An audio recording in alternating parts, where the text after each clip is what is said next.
사실 연기를 전문적으로 공부하기 시작하고부터 그런 흥미들이 좀 많이 떨어져요. 맞아요. 내가 생각했던 거랑 다르네. 내가 생각했던 연기 이런 게 아닌데. 맞아요. 이러면서 그런 고민들, 내가 생각했던 연기들 이런 거에 대한 항상 생각이 있었는데 그거를 가끔 우리가 얘기하는 존 스톤의 즉흥 연기라는 책을 보면서 나랑 생각을 비슷하게 한 사람이 있구나. 그러니까 저 책을 보고 아예 없던 개념을 내가 이런 것도 있네 이런 게 아니라 알고 있었던 걸 누가 적어두는 느낌인가? 저 책을 처음 접했을 때 제가 공부가 많이 된 상태가 아니었으니까 20대 초반에 물론 책꽂이에 꽂혀 있기는 고등학교 때부터 꽂혀 있었지만 절대 안 꽂혀. 그쵸. 솔직히 고백하겠습니다. 맞아요. 뭐 수많은 책들이 꼽혀 있지만 사실 인테리어용이지 잘 안 보잖아요. 그렇죠. 매일 하나씩 볼 순 없잖아. 근데 진짜 좋은 내용을 어떻게 보면은 내 책장에 보물 상자를 그대로 놓고 그 안에 보물을 내가 안 쓴 거야. 정말. 네. 그럼 그 책은 언제 구입하셨는지도 기억 안 나시겠네요? 고등학교 아마 1, 2학년 때 샀을 거예요. 근데 고등학교 내내 볼 생각을 안 하죠. 그러다 이제 20살 아마 20살 때 봤을 거예요. 그러고 나서 이거 알았다면 내가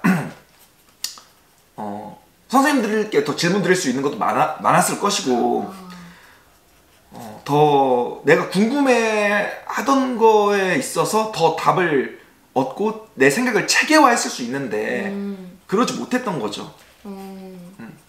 근데 아쉽죠. 그 생각들을 체계화시켜서 연출님은 지금 긍정하기, 이끌기 따르기, 지휘거리 놀이라는 아예 훈련법을 짜신 거잖아요. 그런 기본적인 것들이 있고 뭐 추가적으로 그때그때 바꿔서 하는 게 있는데 그 연기라는 게 어떻게 돌아가는 좀 기본 메커니즘을 배우들이 그 프로그램을 통해서 익힐 수 있도록 그렇게 크게는 그렇게 기본적으로 좀 나눠봤어요. 그럼 그거를 처음에 그 훈련법을 할 때는 어떻게 그냥 혼자 생각하시는 거예요? 아니면 뭐 누구랑 같이 하면서 만들어가는 거예요? 그 프로그램을 좀 어떻게 짜게 됐냐고요? 어떻게 되는 거예요? 그런 게 없었잖아요.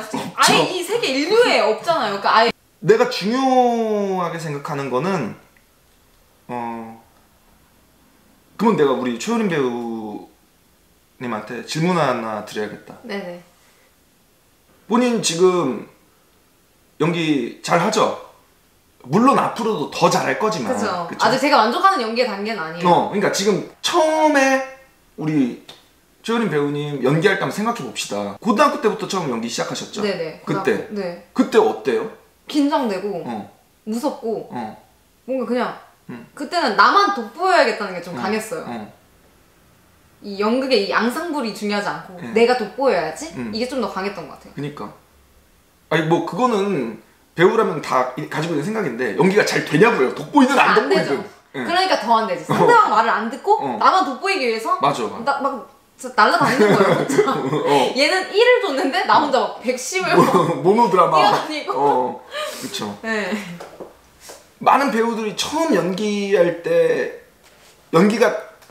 연기뿐만 아니라 모든 게 그런데 처음 할 땐 그게 안 되죠, 잘. 근데 왜 안 되냐에 대해서 잘 생각을 안 해보는 것 같아요. 근데 특히나 제가 한 15년 정도 공부를 해보니까 연기가 안 되는 뭐 여러 가지 요소가 있겠지만 그 중에 가장 핵심 포인트는 마음이 불편하기 때문에 연기가 안 되는 그런 모습을 거의 99%의 확률로 저는 마음이 불편함 경험했다는 거죠. 저도 물론 처음에 공부할 때 마찬가지였고 마음이 불편함. 그래서 그거를 이제 저희 극단에서 배우들이 처음 와서 같이 작업하게 되면은 그거에 대해서 이제 좀 제가 물론 같이 그 연기 연습 프로그램을 하면서도 알려주긴 하지만 일단 이론적으로 내가 왜 안 됐는지 그 생각을 좀 정리하는 과정을 우리가 좀 많이 하잖아요. 마음이 불편하다는 거는 뭘까? 그러니까 이게 너무 단순한 건데 사실 사람들이 단순해서 그냥 뭐랄까? 그냥 하찮게 생각하는 것 같아. 맞아요. 그리고 그냥 편하다고 생각하자 이러고 그냥 그걸로 끝이에요. 아니 불편한데 편하다고 생각하면 편해져요? 그게 1차원적으로 그냥 편하게 생각하자.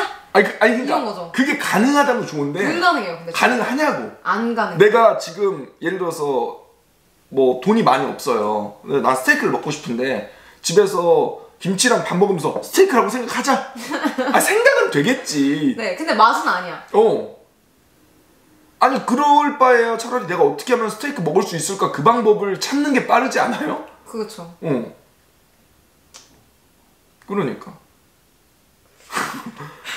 그래서 제가 본 그 연기의 어려움을 겪고 있는 이제 연기 공부하는 사람들 그런 사람들에서 나타나는 그 연기를 잘 못하게 하는 요소 중에 하나가 마음이 불편한 거. 정신분석학, 심리학에서 말하기에는 그걸 방어기제라고 하죠. 네. 프로이드라는 그 정신분석학자가 처음 그 만들어낸 개념인데 방어기제라는 거. 근데 방어기제라는 게 나쁜 게 아니죠. 그쵸. 본능적인 거죠, 이거는. 우리 인간이라면 누구나 가지고 있는. 네. 예를 들어서 내가 낯선 상황에 갔거나 뭐 무서운 밤길을 걷고 있어요. 그러면 당연히 몸이 움츠러들고 날 보호하고 싶은 마음. 그쵸?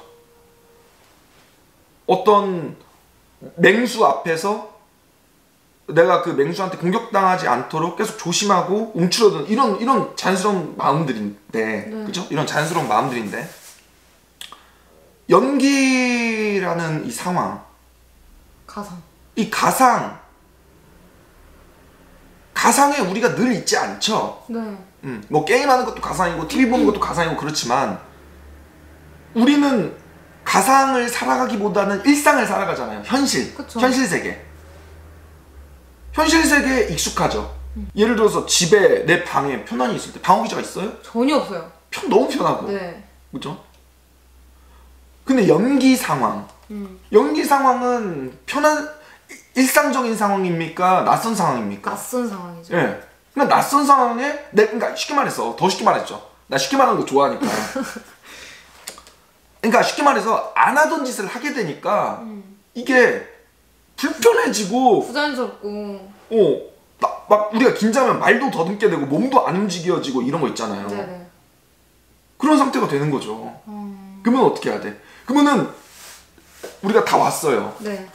그러면 여기서 중요한 건 내가 볼 때 연기를 어렵게 하는 연기를 못하게 하는 그 요소는 방어기제고 방어기제라는 것은 쉽게 말해서 불편한 마음이야. 그 연기를 할 때 불편한 마음. 그러면은 내가 그 행동을 평소에 안 해봐서 불편했잖아요. 그럼 편하게 하려면 어떻게 해야 돼? 계속 노출시켜야 돼. 그렇죠. 계속 해야 돼. 그렇죠. 만약에 내가 어느 집에 이사를 가거나 전학을 가서 새로 친구를 사귀어요. 그때도 방어기제 나오잖아요. 방어기제 나오죠. 막 나 그거 제일 싫어하는데, 저도 외향적인 사람이 아니고 굉장히 내향적인 사람이라서 막 어디 뭐 모임 처음 갔는데 막 자기소개 해보세요 막 죽을 것 같아 진짜.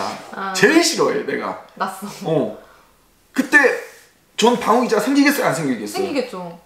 아니 나는 그게 방어기제 거기서 굳이 막 당당하자 그런 마음 들고 싶지도 않아. 아니 나는 그게 불편하고 굳이 뭐 잘할 필요도 없죠, 뭐 자기소개를. 아니 그니까 뭐 그게 뭐 수백억 걸린 자리도 아니고 좀 안 했으면 왜 계속 이런 걸 시킬까 이런 마음도 들기도 하고 하는데 그 사람들이 불편하고 그 자리도 처음 가니까. 근데 그 사람들이 나쁜 사람들이라서 불편한 게 아니라 낯설기 때문에 그러고 그 장소도 무슨 뭐 폭탄이 있어서 그런 게 아니라 내가 처음 가본 장소기 때문에 나한테 익숙하지 않기 때문에 불편한 거죠. 방어기제가 생기는 거죠. 그러면 특별히 그 장소나 그 사람들이 나쁜 사람이고 나에게 해를 주지 않는 사람이라면 계속해서 반복적으로 노출되다 보면 그 상황과 사람에 편안해져요. 그럼 어떻게 돼요? 그렇죠. 우리가 편안함이라는 건 뭘까에 대해서 생각을 해봐야 되는 거예요. 이 세상에 애초부터 편안함이라는 건 없어요. 그쵸. 사람 사귀면서도 모든 일을 할 때 여러분 애초부터 뭐가 잘 되고 애초부터 편안했던 적이 있으세요? 한번 인생을 돌아놓고 한번 우리가 생각을 해보자고요. 나는 없었어요. 나는 편안함. 애초에 편안한 게 뭐예요? 편안함. 진짜. 친구끼리도 처음에는 불편하잖아요. 친해지면서 편해지는 거. 최우림 배우님도 친한 친구 있으실 텐데 네네네. 처음부터 야 우리는 영원한 친구야 이랬나요? 아니요. 처음엔 저도 어색하고 안녕 하면서 인사부터 하고 네. 나는 누구야? 어디 살아? 너 가족 누구누구 있니? 있니? 뭐 하면서 조금씩 알아가면서 편해지는 거잖아요. 네. 그게 뭐예요? 방어 기제가 풀려가는 과정이잖아요. 네. 그럼 여기서 중요한 건 뭐냐? 내가 어느 정도 호감이 있고 그 일에 대해서 관심을 갖고 싶고 그 친구에 대해서 알아가고 싶다면 단순 노출돼야 된다. 근데 다 왔어. 네. 단순 노출. 근데 네. 단순 노출되면 마음을 편안하게 할 수 있다는 걸 우리가 알았어요. 그쵸? 이거 심리학에서도 활용되는 아주 중요한 개념인데 이걸 단순 노출 효과라고 합니다. 우리가 그 대상이나 어떤 상황에 특별히 악감정이나 불편함을 느끼지 않는다면 단순 노출될수록 호감도가 올라가요. 그래서 뭐 이런 어드바이스 가끔 뭐 심리학 알고 이런 말씀 하시는지 모르겠지만은 자기가 좋아하는 이성 있으면은 괜히 그 사람 앞에서 알짱거리고 한 번이라도 더 보려고 해라. 네네네. 그런 팁 있잖아요. 네네. 심리학적으로도 일리가 있는 말이죠. 단순 노출 효과가 작용하니까. 그럼 우리 배우들 연기 잘하고 싶은 사람이고 우리 배우들 연기 잘할 수 있도록 도와주고 싶은 상황인데 네. 연기라는 것 자체를 많이 안 해봐서 방어 기제가 들고 낯선 마음이 들었어요. 네. 그러면 어떻게 해야 돼? 노출을 많이 해야 돼. 연기 시간을 늘려가지고 마음을 편안하게 해줘야 돼요. 그게 기본이야.